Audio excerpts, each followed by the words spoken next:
Hi kiddies Malayalam world എല്ലാ കൂട്ടുകാർക്കും സ്വാഗതം. നമ്മൾ ഇന്നത്തെ ക്ലാസ്സിൽ പഠിക്കുന്നത് ആ എന്നുള്ള സ്വരാക്ഷരം വിശദമായി പഠിക്കുക എന്ന് പറയാൻ കാരണം നമ്മൾ ആദ്യത്തെ ക്ലാസ്സിൽ ആ എഴുതാൻ വേണ്ടിയിട്ട് പഠിച്ചു. അതും കുറച്ചുകൂടി മനസ്സിലാക്കിയിട്ട് തന്നെയാണ് പഠിച്ചത്. പക്ഷേ ഇന്നത്തെ ക്ലാസ്സിൽ നമ്മൾ പഠിക്കുന്നത് ആ ഓരോ സ്റ്റെപ്പ് ഫോളോ ചെയ്തിട്ട് നമുക്ക് എങ്ങനെയാണ് ആ എഴുതാമെന്ന് പഠിക്കാം.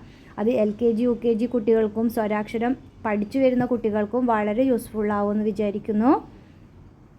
നമുക്ക് നോക്കാം. നമ്മൾ ആദ്യത്തെ ക്ലാസ്സിൽ ആ എങ്ങനെയാണ് പഠിച്ചത് കാണുന്നുണ്ടല്ലോ എഴുതാൻ വേണ്ടിയിട്ട്. ഇത് ആ എഴുതാൻ ഒന്നാമത് പഠിച്ചത് നമ്മൾ ആദ്യത്തെ ക്ലാസ്സിൽ കാണുന്നുണ്ടോ ആ എഴുതുന്നത്. പഠിച്ചു വരുന്ന കുട്ടികൾക്ക് വളരെ യൂസ്ഫുൾ ആവും. ആ ഇത് നമ്മൾ ആദ്യത്തെ ക്ലാസ് പഠിച്ചു. കാണുന്നുണ്ടോ എഴുതുന്നേ ആ.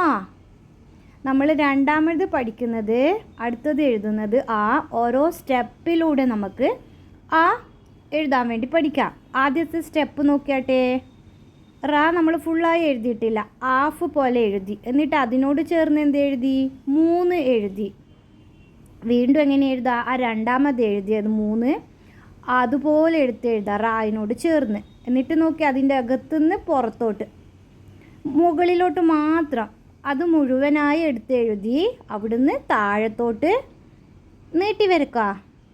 പിന്നീട് നോക്കി അടുത്ത സ്റ്റെപ്പ് ഇപ്പം എഴുതിയത് അതുപോലെ എഴുതുക. എന്നിട്ടോ ആ അതിനോട് ചേർന്ന് ഒരു റ. വീണ്ടോ ഇപ്പം എഴുതിയത് അതുപോലെ തന്നെ എഴുതി ആ.